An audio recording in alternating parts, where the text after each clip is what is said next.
श्री स्वामी समर्थ। तर कार्तिक पौर्णिमा बुधवारी 5 नोव्हेंबर रोजी साजरी करायची आहे। कार्तिक पौर्णिमेला त्रिपुरारी पौर्णिमा, देवदिवाळी किंवा दिव्यांची पौर्णिमा, देवांची पौर्णिमा असेही म्हणले जाते। या दिवशी कार्तिक स्वामींची उपासना आणि भगवान शिवाची उपासना केली जाते। तर त्या दिवशी आपल्याला काय करायचं आहे हे या व्हिडिओत मी तुम्हाला सविस्तर सांगणार आहे। त्रिपुरारी पौर्णिमा ही हिंदू धर्मातील अतिशय पवित्र आणि शुभ पौर्णिमा मानली जाते। या दिवशी भगवान शिवाने त्रिपुरासुराचा वध केला, त्यामुळे या दिवसाला त्रिपुरारी पौर्णिमा असे नाव मिळाले। त्रिपुरारी पौर्णिमेचे धार्मिक महत्त्व। या दिवशी भगवान शिवाने त्रिपुरासुर या राक्षसाचा वध करून धर्म, सत्य आणि शांततेचा विजय घडवून आणला। ही कार्तिक महिन्याची शेवटची पौर्णिमा असते, त्यामुळे ती अत्यंत पवित्र मानली जाते। या दिवशी गंगा स्नान, दान, दीपदान आणि भगवान शिवाची पूजा केली जाते। केल्याने अनेक पापे नष्ट होतात। या दिवसाला देवदीपावली असेही म्हणतात, कारण या दिवशी देवतांनी दिवे लावून आनंद साजरा केला होता। पूजाविधी: पहाटे लवकर उठून गंगा स्नान किंवा तुळशी स्नान करावे। शिवलिंगावर दूध, मध, पाणी आणि बेलपत्र अर्पण करावे। त्रिपुरारी शिवाची कथा ऐकावी किंवा वाचावी। दीपदान करणे अत्यंत शुभ मानले जाते। घराच्या दारात, नदीकिनारी किंवा मंदिरात दिवे लावावेत। रात्री शिवमंत्र म्हणावा। ओम नमः शिवाय या मंत्राचा जप करावा।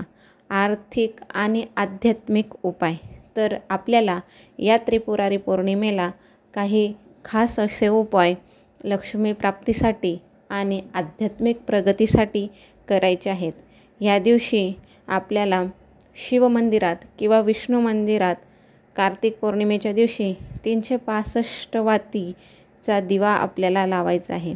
एवढ्या 365 वाती आपल्याला घरी बनवून दिवा तेल लावून हे दिवे आपल्याला मंदिरात किंवा आपल्या घराच्या बाहेरही तुम्ही लावू शकता।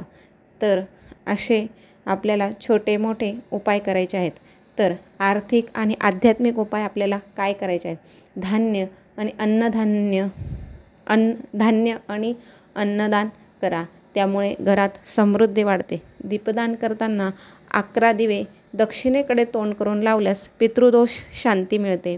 गोमती चक्र, कवडी आणि गुंजा शिवपिंडीसमोर ठेवून पूजा करून तिजोरीत ठेवावी, पैशाचा प्रवाह वाढतो।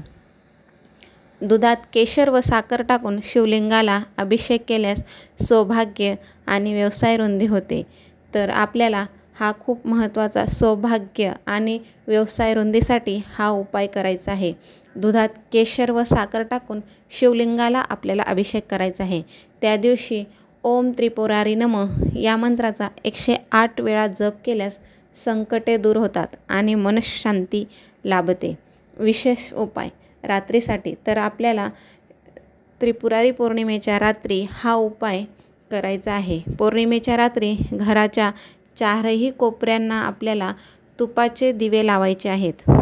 तर आपल्या घराच्या 4 कोपऱ्यांना आपल्याला तुपाचे दिवे लावायचे आहेत। यामुळे नकारात्मक ऊर्जा नष्ट होते। आणि दुसरा खूप असा महत्त्वाचा उपाय, तुमची कुठलीही इच्छा पूर्ण करण्यासाठी हा उपाय तुम्हाला करायचा आहे। उपाय सोपा आहे, पण तुम्ही जी इच्छा व्यक्त कराल, इच्छा जर तुमची चांगली असेल तर भगवान विष्णू ती इच्छा नक्की पूर्ण करतात। तर आपल्याला उपाय काय करायचा आहे? चांदण्याखाली बसून म्हणजे चंद्राच्या प्रकाशात बसून आपल्याला चंद्राला पाणी अर्पण करायचं आहे आणि मनातील इच्छा व्यक्त करायची आहे। ती इच्छा पूर्ण होण्याची शक्यता जास्त असते। आणि आपल्याला पौर्णिमेच्या दिवशी कुंकुमार्चन, श्रीयंत्रावर कुंकुमार्चन किंवा श्रीयंत्राला अभिषेक करायचा आहे। श्रीसूक्तचे 16 पाठ करून आपल्याला श्रीयंत्राला कुंकू अर्पण करायचं आहे आणि कुंकुमार्चनची सेवा करायची आहे। जर तुम्हाला श्रीसूक्त जमत नसेल तर तुम्ही महालक्ष्मीचा मंत्रही म्हणू शकता किंवा ओम ऐं ह्रीं क्लीं चामुंडाय विच्छे या मंत्राचा जप करूनही श्रीयंत्राला कुंकुमार्चन करू शकता. अशा छोट्या छोट्या आणि खूप महत्त्वाच्या सेवा तुम्ही या पौर्णिमेला करा. वर्षातून एक वेळेसच आपल्याला ही संधी मिळत असते. त्रिपुरारी पौर्णिमेला कार्तिक स्वामींनाही तुम्ही मोरपीस अर्पण करावे आणि ते मोरपीस आपल्या मुलांच्या अभ्यास रूममध्ये किंवा ते ज्या ठिकाणी अभ्यास करतात त्या ठिकाणी ठेवावे. यामुळे आपल्या मुलांच्या अभ्यासात प्रगती होत असते.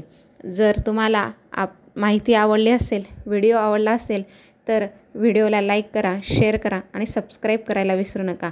धन्यवाद. श्री स्वामी समर्थ. झालेली सेवा स्वामींच्या चरणी अर्पण करते. श्री स्वामी समर्थ.